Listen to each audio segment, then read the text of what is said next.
Sejam todos bem-vindos ao nosso Evangelho no Lar da Casa Virtual Luz Espírita, com auxílio e proteção dos benfeitores da Colônia Espiritual Maria de Nazaré. O nosso grupo, em nome de toda a Cavile, agradece por nos receberem em seus lares. A nossa equipe está composta pela nossa irmã Franciele, com a prece inicial, nossa irmã Célia, com a leitura do capítulo de hoje, Vinha de Luz. Seguimos com os comentários do nosso irmão Ney, Elisete, Franciele e por mim, Cris.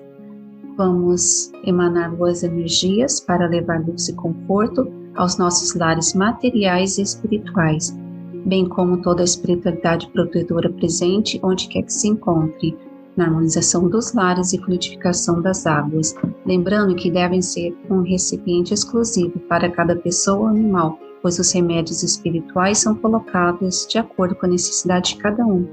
Solicitamos a nossa irmã Franciele para conduzir a prece inicial.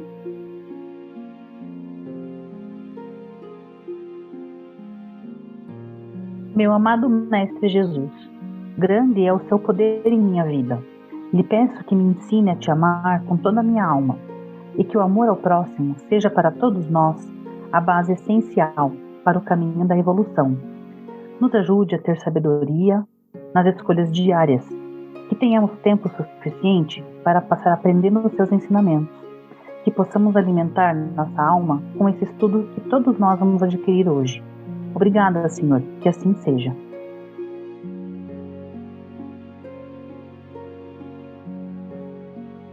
Hoje nós temos a leitura do capítulo 5 do livro Vinha de Luz, com amor, psicografado por Chico Xavier, ditado por Emmanuel.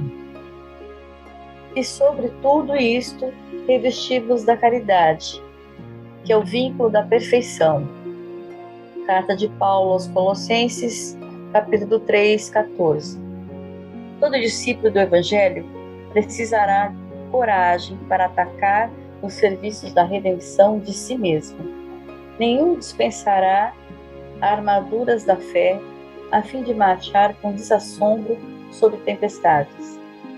O caminho de resgate e elevação permanece cheio de espinhos. O trabalho constituir-se-á de lutas, de sofrimentos, de sacrifícios, de suor e de testemunhos.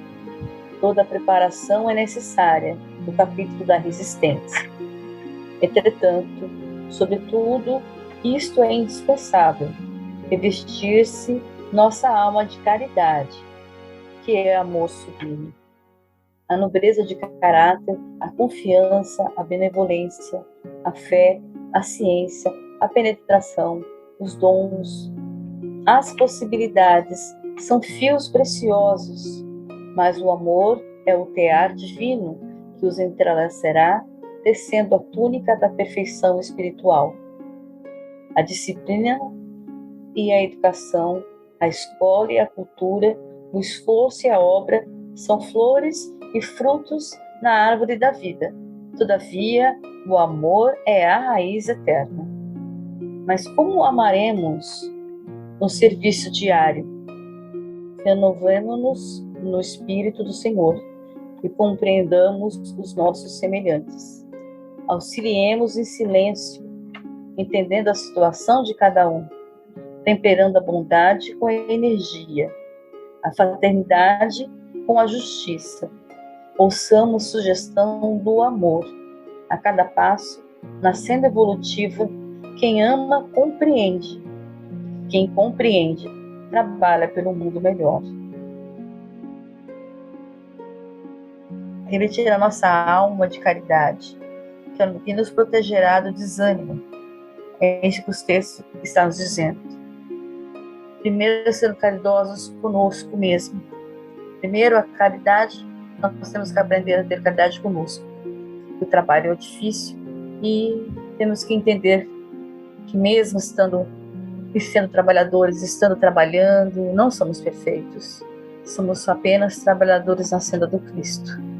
Tendo caridade e humildade de compreender isso conosco. E depois para com os próximos, que estão à nossa volta, que muitos deles farão o possível para nos tirar do caminho.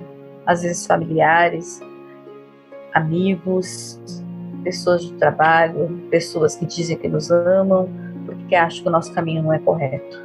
Temos que ter caridade e compreender que eles não têm a mesma visão que a nossa.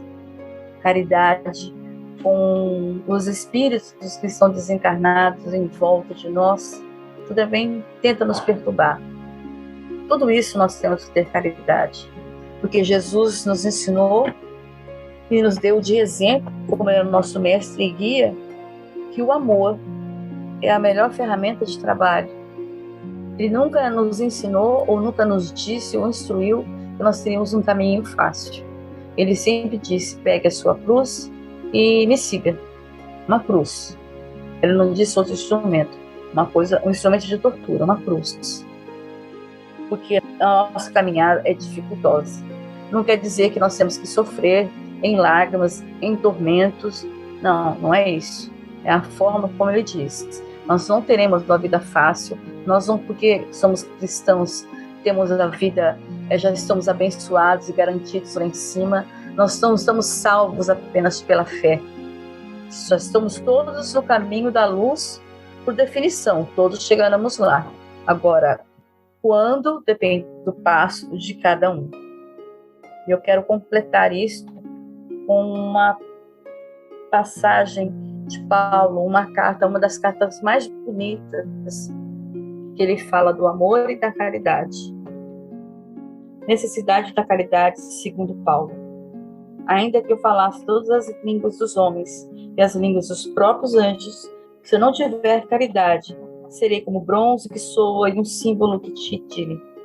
Ainda quando tivesse o dom da profecia, que penetrasse todos os mistérios e tivesse perfeita ciência de todas as coisas, ainda que tivesse toda a fé possível, até o ponto de transportar montanhas, se não tiver caridade, nada sou.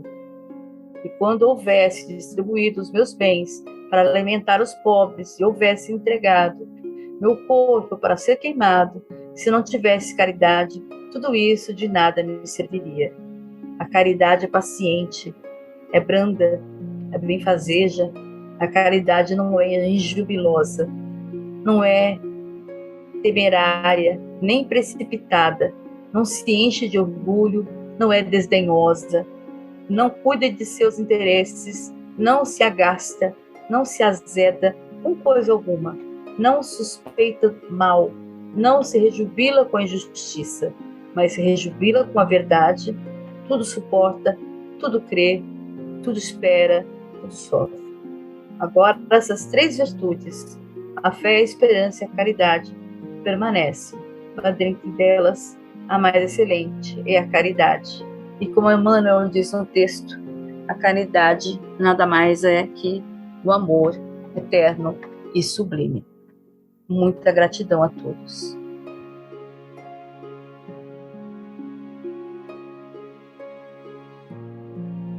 Pois bem, todas essas palavras ditadas por Paulo são decisivas para a nossa vida, o nosso testemunho no mundo e também para explicar a nossa conduta de cristão. Paulo, muitas vezes, ele gosta de empregar a imagem das vestes que o seguidor do Cristo deve usar. Também aqui nesse texto, na carta aos Colossenses, ele compara as virtudes que devem tomar lugar no nosso coração, como se fossem muitas peças de roupas, porque são elas a misericórdia, a bondade, a humildade, a mansidão, a paciência, a suportação, ou seja, a indulgência e o perdão, mas acima de tudo revestirmos de amor, afirma Paulo, quase que imaginando o amor de uma cintura que une tudo e dá um perfeito calmante ou caimento ao vestuário de cada um de nós. Portanto, é necessário o amor, porque para um cristão não basta ser bom, misericordioso, humilde, manso, paciente. Ele deve amar os irmãos e as irmãs, Mas alguém que poderá questionar: o amor não é por acaso ser bom, misericordioso, paciente, saber perdoar? Sim, mas não é só isso. O amor foi nos ensinado por Jesus. Amar consiste em dar-nos. Podemos dizer a vida pelos outros, é nos dedicarmos aos outros diuturnamente. Mas, acima de tudo, revestidos do amor, que é vínculo da perfeição. Certamente, meus irmãos, alguns de nós podem ter uma boa disposição para com todos, perdoando, suportando, mas se observarmos bem, aquilo que frequentemente nos falta, que pode ser justamente o amor, mesmo com as mais santas intenções e natureza, nos leva a nos fecharmos contra nós mesmos. E, consequentemente, quando amamos aos outros, usamos meias medidas. Nós somos assim. Porém, não somos cristãos se agirmos unicamente assim. Precisamos elevar o nosso coração, atenção máxima diante de cada próximo que encontramos durante o dia, na família, no trabalho, em toda parte. Devemos dizer a nós mesmos: coragem, responda a Deus, é o momento de amar, e com amor tão grande que põe em jogo também a nossa vida. Gratidão.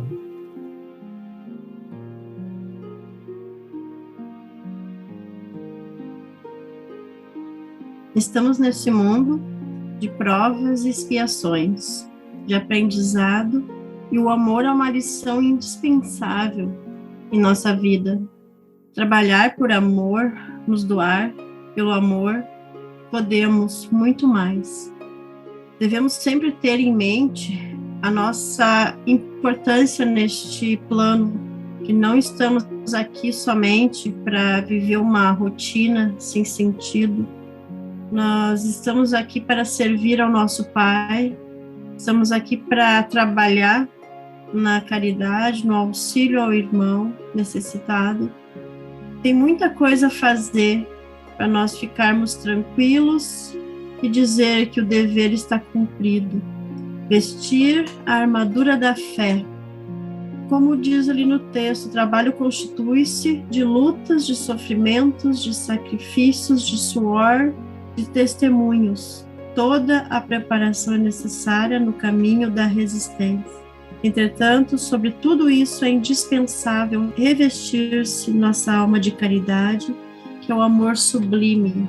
É uma batalha diária, é uma luta que não é fácil, mas não podemos deixar o desânimo atrapalhar. Essa caminhada, ela não tem um tempo certo para fazer algo. A gente não precisa esperar aquele momento certo para, no caso, agir com amor, fazer uma prece, mandar uma mensagem, uma ligação. Não toma muito tempo. É um bem enorme para nós e para os nossos irmãos. Gratidão.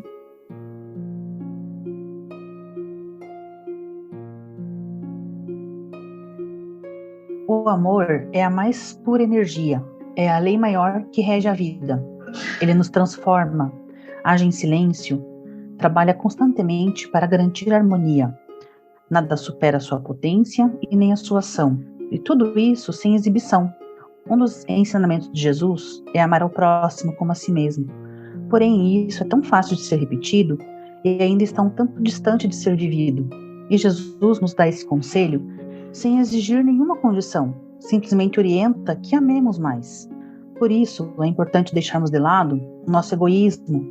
Estamos presos aos nossos hábitos, com tantos princípios, nossos costumes, podem ser os mais nobres, nossas diretrizes as mais elogiáveis. Porém, nos esquecemos que nem sempre nossas interpretações, jeitos ou manias são as melhores. Se temos apego aos bens materiais, precisamos lembrar que esses bens são passageiros, como aquelas florzinhas que duram apenas um dia. Se existem pessoas com as quais nós não conseguimos trocar nenhuma energia afetiva, e às vezes dizemos que até a presença delas pode nos causar uma certa aversão, é importante que não lhes desejemos o mal. Jesus orienta que amemos os nossos inimigos, mas sabemos que isso é um trabalho árduo para o nosso atual estágio evolutivo. Porém, não é impossível. basta olharmos para nossos supostos inimigos como irmãos, que precisam do amor de Deus tanto quanto nós. O apóstolo Paulo faz referência a 9 virtudes do amor. A primeira é a paciência, quando dizemos que o amor é paciente, e ela é uma virtude de quem passa pelos obstáculos sem queixas, nem lamentações. Na realidade, se trata de um equilíbrio mental e emocional que nos mantém com calma e equilíbrio. Então, temos a tolerância, que diz que o amor não se irrita, não se enfurece, não se exalta, aceitando e compreendendo que cada pessoa tem a sua própria maneira de pensar, agir, sentir. Após, temos a benevolência, pois o amor é bom, bondoso, caridoso. A pessoa bondosa é aquela que fica feliz em promover a felicidade alheia. Ela propicia a incondicionalidade do amor, pois o amor não procura por interesses. Amor incondicional é aquele que não impõe condições. Em seguida temos a maturidade, porque o amor não precisa de ciúmes. Logo temos o respeito, pois o amor não atua com inconveniência. Então temos a capacidade de perdoar, porque o amor não pertence ao mal. Temos a lealdade, pois o amor não se agrada com injustiças, mas se satisfaz com a verdade. E por fim temos a humildade, porque o amor não é arrogante e nem orgulhoso. Vamos amar tudo e todos, vamos colocar amor em todas as nossas ações. André Luiz nos diz que o amor é a força que transforma o destino. Que assim seja.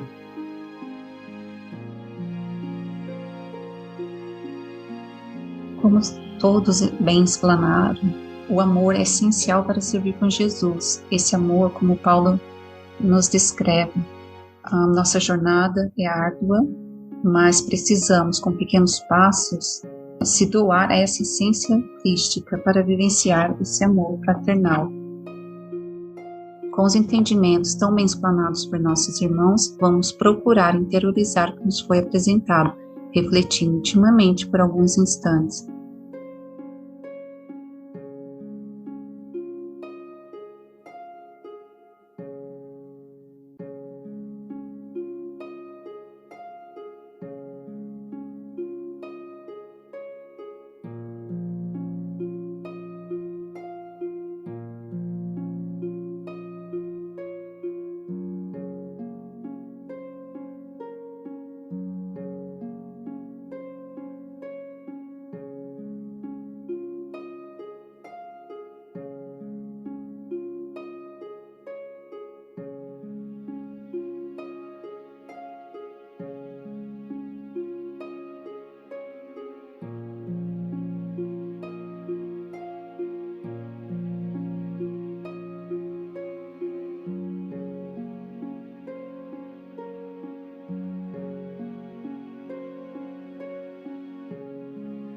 Elevemos os nossos pensamentos a Deus e, com o auxílio dos Espíritos de Luz da Colônia Espiritual Maria de Nazaré, pedimos paz e harmonia para todos que estão conectados conosco neste momento de amor, bem como a missão de boas energias aos nossos familiares e irmãos encarnados e aqueles que se encontram no plano espiritual. Por fim, pedimos ao Mestre Jesus e aos guias espirituais, principalmente aos integrantes das correntes médicas do espaço, que coloquem nossas águas, fluidos astrais, vitais e espirituais, a que cada um necessita, para curar todas as enfermidades físicas, emocionais e espirituais, proporcionando saúde, vitalidade, equilíbrio e forças nos trabalhos do bem. Com gratidão, mais uma vez, encerramos os estudos de hoje, que possamos aprender esse amor que Paulo nos ensina, o amor vivenciado por nosso Mestre Jesus, que exemplificou todos esses atos. Então, que possamos nos doar e com sacrifício seguir firmes com esse propósito de seguir os ensinamentos do Mestre. E que assim seja.